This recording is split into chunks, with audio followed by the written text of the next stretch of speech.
नमस्कार, मैं शंभू कुमार सिंह और आप देख रहे हैं नेशनल दस्तक। क्या शिवसेना ने अपनी सरकार बचा ली है? क्या हो रहा है महाराष्ट्र में? जो बागी विधायक थे वो मुंबई लौटने की हिम्मत नहीं दिखा रहे हैं और उसमें फंस गए हैं शिंदे। उनके घर पर तोड़फोड़ हुआ है, ये बड़ी खबर है। दूसरी बड़ी खबर है कि बीजेपी की जीत हुई है। यूपी के दोनों लोकसभा सीट बीजेपी जीत गई है, आजमगढ़ और रामपुर। लेकिन दिल्ली में बीजेपी आम आदमी पार्टी से विधायक की सीट हार गई है, त्रिपुरा में एक सीट हार गई है, पंजाब में आम आदमी पार्टी हार गई है। तो इसे कैसे देखते हैं आप? झारखंड में बीजेपी की हार हुई है, वहां जेएमएम की सरकार है। तो अब मीडिया कैसे आपको दिखाएगी, मैं वो बता रहा हूं। आज प्रधानमंत्री ने विदेश में पता है क्या कहा? पूरे दुनिया में भारत की नाक कटवा दी। वो कह रहे हैं कि हम 80,000 गरीब को 5 किलो राशन दे रहे हैं। सोचिए, लोग हंस रहे होंगे हम पर कि आज भी भारत में 80 करोड़ लोग गरीबी रेखा के नीचे हैं, जो सरकार से 5 किलो राशन के लिए मोहताज हैं। वहीं दूसरी तरफ बात हो रही थी 85 ट्रिलियन इकोनॉमी की। इनके समर्थक कहते हैं कि विश्व गुरु बनेंगे। सोचिए, मोदी जी पहले ऐसे प्रधानमंत्री हैं जो विदेश जाते हैं तो भी भाषण देते हैं अपने लोगों के बीच, और उसको टीवी पर दिखाया जाता है। आज टीवी आपको क्या दिखाएगा, सो सुनिए। आज टीवी आपको बीजेपी की 2 जीत दिखाएगा यूपी में, क्योंकि वो 80 लोकसभा की सीटें हैं। यूपी से पूरे देश में हवा फैलती है, लेकिन वही टीवी, वही अखबार, वही गोदी मीडिया, मनु मीडिया आपको झारखंड में बीजेपी की हार नहीं दिखाएगा। वही मनु मीडिया दिल्ली में बीजेपी की हार नहीं दिखाएगा। आम आदमी पार्टी की जो पंजाब वाली हार है वो दिखाएगा। तो टीवी, अखबार सारी खबरें सेट करता है, उसको समझने की कोशिश कीजिए। हम भी विश्लेषण करेंगे। सोचिए, आजमगढ़ में 2.5 लाख वोट मिले बसपा को और 2.5 लाख से कुछ ज्यादा वोट मिले सपा को, और 2.25 लाख वोट लाकर निरहुआ जो है वो जीत गए हैं चुनाव। रामपुर में भी यही हुआ है, लेकिन वोटिंग किस पैटर्न पर हो रहा है वो सब धर्मेंद्र यादव ने सीधा सीधा सवाल उठाया कि ईवीएम में गड़बड़ी हुई है, वो भी आपको बताऊंगा। लेकिन सबसे पहले बात देश के प्रधानमंत्री नरेंद्र मोदी की, जिन्होंने आज दुनिया के मंच पर कहा कि भारत में 80 करोड़ लोगों को हम फ्री खाना खिलाते हैं। सोचिए, कितनी शर्मनाक बात है। अगर यही कोई दूसरा बोल देता तो कहते कि देश का नाम खराब हो रहा है, लेकिन साहब के लिए 7 खून माफ है। वही दूसरी बड़ी खबर है कि महाराष्ट्र में जो मीडिया आपको 10 दिनों से मास्टर स्ट्रोक दिखा रही थी, उसी महाराष्ट्र की खबर जो, सोचिए, पहले मीडिया सूरत गई, सूरत में ये अपने विधायकों को नहीं रख पाए तो इनको लेके चले गए गुवाहाटी, असम में बीजेपी की सरकार है। इसी समय असम में बाढ़ आया हुआ है, 100 से ज्यादा लोग की मौत हो गई है, लेकिन कोई टीवी, अखबार इस खबर को नहीं दिखा रहा है। दिखा क्या रहा है? मोदी जी का मास्टर स्ट्रोक, अमित शाह का मास्टर स्ट्रोक। तो आप सोचिए, कल्पना कीजिए कि टीवी और अखबार ने इस देश की क्या बुरी हालत कर दी है। और इसीलिए कहा जाता है कि टीवी और अखबार जो है वो जाति की वजह से, धर्म की वजह से सरकार के साथ है। सोचिए, आज टीवी और अखबार जो है वो किस तरह से, अगर यही कोई दूसरा आदमी ये बात बोल देता कि हमारे देश में 80 करोड़ गरीब है और हम उनको खाना खिला रहे हैं, तो पूरे भक्त मंडली, बीजेपी आरएसएस के समर्थक उसको देशद्रोही घोषित कर देते हैं। ये देखिए, सुनिए आजम खान ने क्या कहा है। चुनावी नतीजे कहा है, चुनाव का था ही कहा, जिसे ना चुनाव कह सकते हैं ना चुनावी नतीजे कह सकते हैं। 900 वोट का पोलिंग स्टेशन और 6 वोट बस्ती है मुसलमानों की। 500 का पोलिंग मोहल्ला है मुसलमानों का, 1 वोट। तो सोचिए, रामपुर में जहां 900 मुस्लिम वोटर है वहां 6 वोट डले, वोट ही नहीं डालने दिया गया। जहां 500 वोटर हैं वहां 1 वोट डले। ये आजम खान साहब का ये कहना है। और सोचिए, अखिलेश यादव प्रचार करने नहीं गए आजमगढ़, रामपुर में इस तरह की गड़बड़ियां हुई, तो जो सत्ता की हनक है उनका चपरासी से लेकर चीफ जस्टिस तक उनकी मदद कर रहा है, और SC ST OBC माइनॉरिटी के लोग अपने अधिकारों के लिए सचेत नहीं है, अपने राइट्स के लिए सचेत नहीं है, तो आपके साथ ये होगा। और इसमें सबसे बड़ी गलती है आपके नौकरशाहों की, कर्मचारियों की, और उससे बड़ी गलती है नेताओं की जो चुप हैं और जो अपने अधिकार, अपने आइडियोलॉजी को लेकर सचेत नहीं है। सोचिए, नरेंद्र मोदी को विदेश जाकर ये बताने में शर्म ना आई कि भारत के 80 करोड़ लोग यानी 65% आबादी इतनी गरीब है, भूखी नंगी है कि सरकार 2 साल से उन्हें हर महीने 5 किलो अनाज देता है, वे तब खाते हैं। क्या हालत कर दिया इस देश की, आप अंदाजा नहीं लगा सकते हैं। लेकिन क्या सवाल है कि इस देश की जातिवादी मनुवादी मीडिया सवाल पूछ लेगी, कहीं से कोई सवाल नहीं पूछा जाएगा, कोई उम्मीद नहीं है। और सोचिए, आज शाम में टीवी अखबार आपको भर देगा कि यूपी में किला फतह, डबल इंजन। सोचिए, दिल्ली में 40 स्टार प्रचारक थे, 40 बीजेपी के, केंद्र की पूरी सरकार, सारी जांच एजेंसियां, इन सबको अकेले एक आम आदमी पार्टी ने हरा दिया। यह भारत के लोकतंत्र की खूबसूरती है, यह अरविंद केजरीवाल द्वारा किए गए काम का जादू है। सोचिए, एक विधायक की सीट था उपचुनाव, अरविंद केजरीवाल सत्ता में थे, वो प्रचार करने के लिए सड़कों पर उतरे। और सोचिए, ये तस्वीर देखिए, ये सुप्रीम कोर्ट की तस्वीर है, दिलीप मंडल ने शेयर करते हैं बार बार। ये वो 5 जज है जिन्होंने अयोध्या पर फैसला दिया था, किसी ने चू नहीं बोला। सुप्रीम कोर्ट अमेरिका में भी है, वहां के सुप्रीम कोर्ट ने एक फैसला दिया है महिलाओं के खिलाफ, और महिलाएं वहां धरना प्रदर्शन करी, और किसी ने नहीं कहा, न वहां के राष्ट्रपति ने, न उपराष्ट्रपति ने, न पूर्व राष्ट्रपति ने, कि फैसले का स्वागत है। किसी जज पर टीका टिप्पणी करना गलत है, फैसले के गुण और दोष पर टीका टिप्पणी करना कोई दोष नहीं है, कोई कंटेम्प्ट ऑफ कोर्ट नहीं है। और ऐसे भी भारत के जुडिशियरी की, पुलिस व्यवस्था की पूरी अकाउंटेबिलिटी खतरे में है। इसी को लेकर 28 जून को सोचिए, बाबा साहब से जब पूछा गया कालेकर कमेटी में कि आप किसी समाज के प्रोग्रेसिव होने का क्या पैमाना है, तो उन्होंने कहा था कि कम से कम 10 बैरिस्टर, 20 डॉक्टर और 30 इंजीनियर न हो जिस समाज में, वो समाज प्रोग्रेसिव नहीं है। 28 जून वो ऐतिहासिक दिन है जब बाबा साहब को कानून की पढ़ाई का डिग्री मिला था। 28 जून को सुप्रीम कोर्ट के बगल में एक लॉ सभागार है, वहां एक बड़ा प्रोग्राम हो रहा है, आप जरूर आइए और उसमें शरीक होइए। झारखंड में बीजेपी के कैंडिडेट को गठबंधन के उम्मीदवार ने हरा दिया है। वो खबर टीवी अखबार आपको नहीं दिखाएगा। मैं इसीलिए कहता हूं कि जो चुनाव में हार हुई है, अभी भी अखिलेश यादव हो, मायावती जी हो, तेजस्वी यादव हो, इनको मीडिया का खेल समझना पड़ेगा, सोशल मीडिया का इस्तेमाल करना पड़ेगा। सोचिए, सपा बसपा मिलके लड़े तो भी बीजेपी जीतती है, तीनों अलग अलग लड़े तो भी बीजेपी जीतती है। ये जीत कैसे है ये सबको पता है, आपको भी पता है, हमें भी पता है, बस इस देश के टीवी अखबार को नहीं पता है। जब तक इस देश के विपक्षी नेता बात नहीं करेंगे, आम आदमी की नब्ज को नहीं समझेंगे, तब तक ये लोग इसी तरह से मात खाते रहेंगे। और अब बात महाराष्ट्र की। महाराष्ट्र में जो दिख रहा था वो होने वाला है। इस देश के टीवी और अखबार वाले लगातार खुश थे कि महाराष्ट्र में शिवसेना की सरकार चली जाएगी, लेकिन खेल पलट गया है।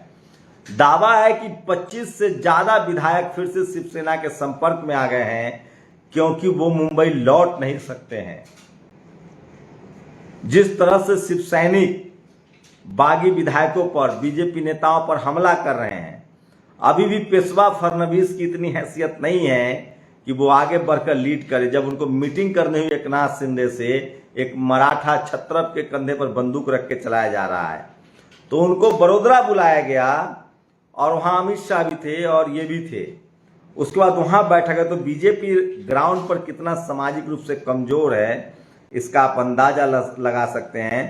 और असम से 40 विधायकों के जब आत्मसम्मान गिरवी रखा जाए, सोचिए उनके फोन छीन लिए गए थे, अब उनको फोन लौटाया गया है और कहा जा रहा है कि वो सब शिवसेना प्रमुख के संपर्क में हैं और खेल पलटता दिख रहा है। टीवी अखबार की लगातार कोशिश है। सोचिए, जो मीडिया वाले गुवाहाटी कवर करने चले गए चुनावी खबर, बीजेपी का मास्टर स्ट्रोक, वो मीडिया वाले वहां बारिश की खबर नहीं दिखा रहे हैं।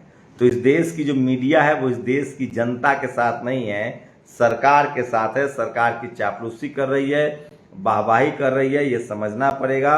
और इसलिए मैं कहता हूं कि इस देश में डेमोक्रेसी अगर आज बुरी स्थिति में है, डेमोक्रेसी को खतरा है, तो उसकी वजह है टीवी और अखबार। तो ये तमाम बड़ी खबरें हैं जो सोशल मीडिया पर आज वायरल है।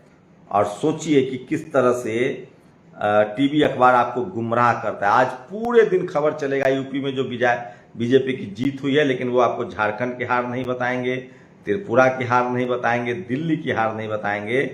तो टीवी जो है और अखबार जो है उसके बदौलत सरकार चल रही है, इवेंट मैनेजमेंट, लेकिन उससे नुकसान जनता को है। बेरोजगारी आपकी बढ़ती चली जाएगी, गरीबी बढ़ती चली जाएगी। मैं नहीं कह रहा हूं, खुद आपके देश के प्रधानमंत्री ने आज म्यूनिख में कहा है कि 80 करोड़ भारतीय गरीबी रेखा से नीचे हैं और 5 किलो राशन पर जिंदा हैं, मोहताज हैं, जो सरकार उनको दे रही है। सोचिए, एक प्रधानमंत्री का बयान है और आप चले हैं विश्वगुरु बनने। 5 किलो राशन पर 80 करोड़ लोग जिंदा हैं। और वो कौन है 80 करोड़ लोग? SC ST OBC माइनॉरिटी के लोग, गरीब लाचार रखा गया है। उनके लिए एजुकेशन नहीं है, स्कूल नहीं है, पढ़ाई लिखाई नहीं है। तो आज ही प्रधानमंत्री ने खुलासा किया है, जो आज 2 लोकसभा सीट भी जीते हैं, कि पिछले अभी भारत में 80 करोड़ लोग जो हैं वो उनके राशन, 5 किलो राशन से अपना जिंदगी गुजारा करने के लिए मोहताज हैं। तो उसी 5 किलो से उनका राशन चल रहा है। और अंबानी अडानी दुनिया एशिया के सबसे अमीर लोगों में से। तो आप सोचिए कि सरकार आपके लिए क्या कर रही है। और इस देश का टीवी और अखबार उसको आपकी गरीबी, बाढ़, लाचारी, बेरोजगारी, बेबसी, देश में घुसपैठ, देश की आंतरिक सुरक्षा, देश की सीमा की सुरक्षा, इससे कोई मतलब नहीं है। वो सिर्फ सरकार के गुणगान में लगी है ताकि जनता उस पर न भड़के। आप लोग की क्या प्रतिक्रिया, अपनी प्रतिक्रिया जरूर दीजिए, क्योंकि आपकी प्रतिक्रिया बहुत जरूरी है। रही बात यूपी में अखिलेश यादव के पार्टी की हार की, बीएसपी की हार की, तो ये बात तो मान लीजिए कि जब तक ये नेता सड़कों पर नहीं उतरेंगे, जब तक ये नेता मीडिया अपना खड़ा नहीं करेंगे, सोशल मीडिया पर नहीं आएंगे, तब तक इनकी दुर्गति होती रहेगी। प्रधानमंत्री से अगर इस देश के नेताओं को कुछ सीखने की जरूरत है तो वो है मीडिया का इस्तेमाल। सोचिए, प्रधानमंत्री अपनी गाड़ी में यूट्यूब वाले पत्रकार को लेकर घूमते हैं, 2-2 यूट्यूब चैनल है उनका, और कोई ऐसा दिन नहीं जाता है जब वो भाषण नहीं देते। वो विदेश दौरा को भी चुनावी इवेंट में बदलते हैं। तो मीडिया मैनेजमेंट की जो ताकत है बीजेपी की, वो सबसे बड़ी ताकत है। बाकी रहा सहा काम उनके जाति विशेष के जो लोग तमाम इंस्टीट्यूशन में बैठे हैं, चाहे वो CBI हो, ED हो, इनकम टैक्स हो, चुनाव आयोग हो, चपरासी हो, चीफ जस्टिस हो, सब उनके फेवर में जाति और धर्म की वजह से मदद करते हैं और उनकी बल्ले बल्ले है। मैं फिर कह रहा हूं, धर्म की राजनीति की काट फूले पेरियार अंबेडकर सोशल जस्टिस है। जब तक विपक्षी दल इस मुद्दे पर नहीं आएंगे तब तक संभव नहीं है कि चुनाव आप जीत लें। 27 तारीख को, कल ही, तीस्ता से तलवार को जिस तरह से गिरफ्तार किया गया है, उसको लेकर 4 बजे शाम में देश की राजधानी दिल्ली के जंतर मंतर पर संसद भवन के पास एक प्रोटेस्ट कॉल किया गया है। और ये भी सबसे बड़ी खबर है। ये तमाम वो खबरें हैं जो आपको कोई नहीं बताएगा। नेशनल दस्तक की लगातार कोशिश होती है। 2024 में समाजवादी पार्टी का और भी बुरा हाल होगा। राष्ट्रीय अध्यक्ष जी की AC में बैठकर ट्वीट करने का नतीजा देख लीजिए। ये शैलेंद्र जिज्ञासु हैं जो लगातार सपा के लिए लिखते हैं, उत्तर प्रदेश के मुख्यमंत्री उपचुनाव में आकर प्रचार कर सकते हैं, लेकिन आप नहीं। यही हाल रहा तो कुछ दिनों में BSP से भी बदतर हाल होगा। जिम्मेदार सिर्फ शीर्ष नेतृत्व। और आज सोशल मीडिया पर सबसे ज्यादा ट्रेंड कर रहे हैं साहू जी महाराज। आरक्षण के जनक राजर्षि छत्रपति साहू जी महाराज की जयंती पर उन्हें सादर नमन। शिक्षा, समाज सुधार एवं महिलाओं के सशक्तिकरण हेतु उनके द्वारा किए गए कार्य सदैव प्रेरणास्पद एवं स्मरणीय रहेंगे। राजेंद्र पाल गौतम दिल्ली के सोशल जस्टिस मंत्री हैं। उनका मैं ट्वीट बता रहा था। और सोचिए, रामपुर में 51% मुसलमान है, जीत गई भाजपा। यहाँ न बसपा चुनाव लड़ी न कांग्रेस, ठिकरा फोड़ा गया प्रशासन पर। आजमगढ़ में बमुश्किल 20% मुसलमान है, यादवों से भी कम, ठिकरा फोड़ा जा रहा है मुस्लिम उम्मीदवार पर, मुसलमान वोटर पर। समस्या मुसलमान से नहीं, दलितों के साथ खड़े मुसलमान से है। और ये देखिए के मालिकों में बौद्ध भिक्षु सुमित रतन इस समय पहुंचा हुआ हूं उत्तर प्रदेश की राजधानी लखनऊ में, और विधानसभा के ठीक सामने, लोक भवन के ठीक पीछे, सहकारिता भवन के बगल में और बापू भवन के ठीक सामने एक जगह है जो जगह लगभग 50 वर्षों से सम्मान पा रही है, जिसे डॉक्टर अंबेडकर महासभा कहते हैं। इस स्थान पर भारत के गणमान्य लोग हमेशा आते रहे हैं। आदरणीय सम्मानित पूर्व राष्ट्रपति जो हमारे बीच आजकल नहीं है, KR नारायण जी यहाँ आए थे, उन्होंने अपने हाथों से आमोदी वृक्ष लगाया था। पीछे आप देख रहे होंगे बुद्ध विहार बना हुआ है, यहाँ बाबा साहब का अस्थि कलश रखा हुआ है। पीछे देख सकते हैं बहुत सुंदर बाबा साहब की मूर्ति लगी हुई, आप देख सकते हैं ये बाबा साहब की मूर्ति लगी हुई है। और मैं ये आपको आज वीडियो क्यों बना रहा हूँ, इसलिए बना रहा हूँ क्योंकि कोर्ट ने अभी नोटिस दिया है कि डॉक्टर अंबेडकर महासभा हमें खाली करनी पड़ेगी, और अगर आप नहीं खाली करना चाहते हैं तो कम से कम 72,000 रुपए 1 महीने का किराया दें। ऐसी स्थिति में आपको मैं बता दूं, सुप्रीम कोर्ट के विशेष आदेश से मुख्यमंत्री अखिलेश यादव का घर खाली करा दिया गया है। सुप्रीम कोर्ट के विशेष आदेश से बहुजन समाज पार्टी की राष्ट्रीय अध्यक्षा बहन जी का दिल्ली में घर खाली करा दिया गया है, और घर खाली करके उस घर में अरुण मिश्रा चीफ जस्टिस को रहने के लिए दिया गया है। वैसे ये महासभा आज खाली कराने का आदेश आ गया है। ये महासभा पूरे भारत के पूरे बहुजनों के मान सम्मान का केंद्र है। बहुत लोग विरोध कर रहे हैं कि और कहीं हम नहीं जाने वाले हैं। महासभा इतनी अच्छी जगह है, ये इतना स्थान बढ़िया है कि जहां बहुत सारे लोगों की यादें जुड़ी हैं, यहाँ हम खाली से करके नहीं जाएंगे। लेकिन सरकार बर्बरता पर आई है, बुलडोजर की धमकी दे रही है, और अगर ये महासभा अब शीघ्र खाली नहीं की गई तो यहाँ बुलडोजर योगी जी चला सकते हैं, ऐसा फरमान जारी हो गया है। तो मैं आप लोगों से जानना चाहता हूँ कि ये जो स्थान है जहाँ तथागत भगवान बुद्ध के पीपल का वृक्ष लगाया गया, बाबा साहब की मूर्ति। तो देखिए ये भंते सुमित रतन है जो आपको जानकारी दे रहे थे कि किस तरह से लखनऊ में अब भीमराव अम्बेडकर जो बाबा साहेब और तथागत बुद्ध विहार पर खाली करने का आदेश है। तो एक एक कर आपसे सब छीन लिया जाएगा। दिलीप मंडल लिखते हैं, रविवार को कोर्ट का कामकाज बंद होता है। शाम 6:30 पर एकनाथ शिंदे का केस सुप्रीम कोर्ट में आया। शाम 7:30 बजे तय होगा कि कल सुबह जज मामले की सुनवाई करेंगे। एक गजब की तेजी सुप्रीम कोर्ट में, जहां 73,000 केस पेंडिंग है। कई बार केस करने वाला मर जाता है, फैसला नहीं आता है।